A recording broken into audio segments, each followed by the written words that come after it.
And we are so back for our Medium Chikahan, a Saturday special of the TT Show. Ito po si Alwin Ignacio, the Diva That You Love. Kasama ko ang aking ibigang bonggang-bongga, Glenn si Bongga! Ito po ang The TT Show, ang taray at talakihan Showbiz Edition. At syempre pa, Ayan nga. congratulations first are in order para sa mga katoto naming manunulat, contributor at mga patnugot na kasali sa PMPC Star Awards for Movies. Isa na po ba doon ang ating kaibigan Glenn? Bonggang-bongga ang red outfit. Kumikina. Kumikina. Shining, shimmering, splendid. At kasama pa ang may beauty derm, golden pouch. Ayaw pakabog ng Star Awards for Movies na ginanap sa isang theater. Sa isang theater sa loob ng Ateneo de Manila. At syempre pa, it will not be the Star Awards kung walang controversy. At kung walang pagtataka ang mga nanonood. Bakit ganun na nangyari? Una muna, bakit nagtabla si Alden Richards at si Ding Dong Dantes bilang Best Actor? Yun, actually close fight talaga silang dalawa eh. Hindi ko pwedeng i-detalye yung nangyari sa deliberation namin dahil bawal po iyon sa amin sa PMPC. So ang pwede ko lang sabihin talagang close fight po silang dalawa na maigting ang tunggalian. Na hindi mapag-break. So hindi ma-break ang tabla. So ano na yan, kumbaga silang dalawa na. At hindi naman nakakahiya dahil pareho naman ding mahusay ang pagganap nila doon sa kanilang ginampan ng role sa kanilang pelikula. So, sinabi mo yan, kaibigan Glenn, na mahusay si Ding Dong Dantes para sa Rewind at si Alden Richards sa 5 Breakups and a Romance. Para mo na rin sinabi na hindi mahusay si Sharon Cuneta. A Family of Two. Dahil sa bukod tanging huling 4 na movie queen, ang superstar na si Nora Aunor, Best Actress for Pieta. Ang star for all seasons na si Vilma Santos, Best Actress for When I Met You in Tokyo.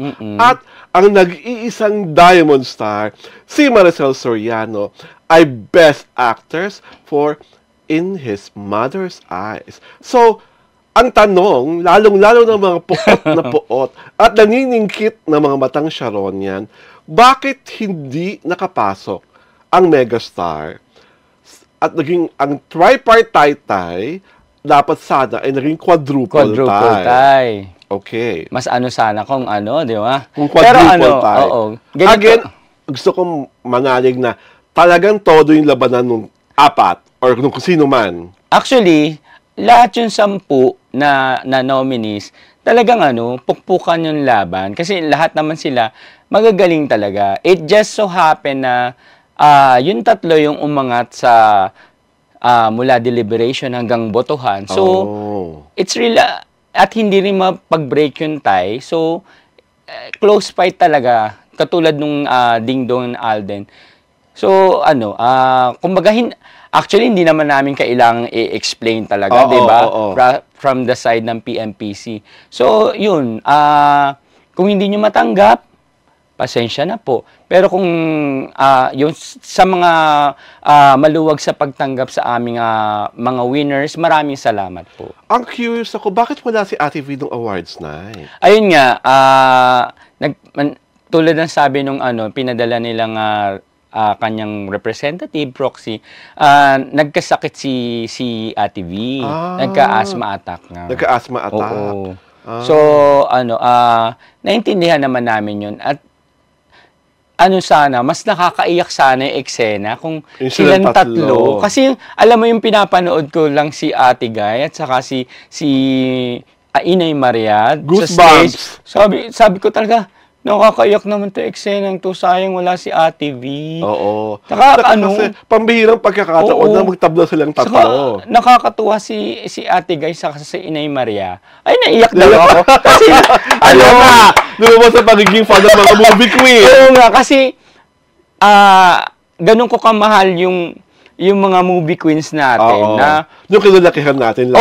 At saka, yung talaga, iniidolo ko yung mga yun kasi mahuhusay naman talaga na nakita mo sa isang stage, tapos walang parunggitan. Talaga, sabi pa ni Ate Guy, ang tagal na namin kasi hindi nagkikita ni Maria, kaya miss na miss ko na ito. Oo. Nakakatuwa para sa ating national artist na sabihin yung gano'n, napaka-humble ni Ate Guy. Saka si Inay Maria rin, syempre, 'di ba, hindi niya rin mapigilin yung sarili niya. Talagang kaya nung nasa stage sila, puro yakapan, puro chikahan. Chikahan talaga. Ang ganda-ganda ng gown ni Inay Maria, ha? Oo, correct. Elegante. Pink ba yun? O peach? Pink. Parang pink, no? All pink gown. At si Ate Guy talaga. Si Ate Guy naman kasi, yun nakasuit. talaga yung usual. Yun talaga yung nakasuit. Yung kanyang damit talagang ganun lang. Hindi, noon pa kasi ganun na talaga yung pananamit mahilig na kayo sa mga... mga una lang, syempre may mga gown, pero... Mas comfortable yung sa mga mannish outfits. Saka kwento ko lang, doon sa backstage, nung nandun si Ate Guy, sobrang lalo akong humanga kay Ate Guy. Naiyak talaga ako nung moment na yun. Kasi sabi ko, para nahiya kasi ko, lumapit sa kanya. Sabi ko, Ate Guy, pwede po ba magpa-picture? Ay, halika. Siya pa yung gano'n. Tapos, nung sabi ko, congratulations sa Ate Guy. Naku, maraming salamat sa inyong PMPC sa patuloy na pagmamahal at suporta. Para sa isang national artist at superstar, yung napaka-mapagkumbaba. Tapos, napaka-accommodating niya. Yes, totoo. Never si Ate Guy ng isnab na nagre-request. Talagang, para ka talagang anak niya, no? Tatuhin ka. Parang, hindi ka others. Oo. Hindi mo mararamdaman lalo yun. ko tuloy ni love si Ate Guy.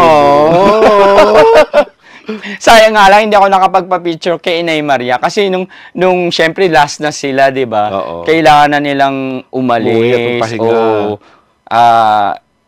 Hindi na ako nagkaroon ng opportunity na makapagpa-picture. Pero live ko siyempre si Inay Maria. Alam mo, gusto kong mangyari, sana in the nearest future, magkapelikula si Maricel at si Ate Guy. Parang wala pa ata sila naging pelikula together.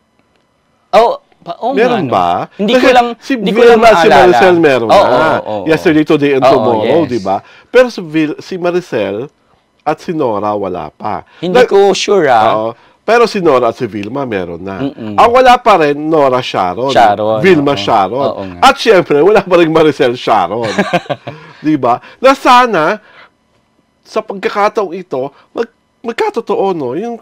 Kasi bahira na yung mga ganun, may mga pasabog na pagkatambal, pagkasama sa isang pelikula. Diba? So, congratulations to all the winners, correct, ha? Ang ganda ng mga nanalo. Palong-palo, Direk Louie Ignacio, the best in the film, best director, ang litrato. Correct. Diba? Crims I.A. de las Alas, best actress. At sa lahat ng nanalo. Grabe.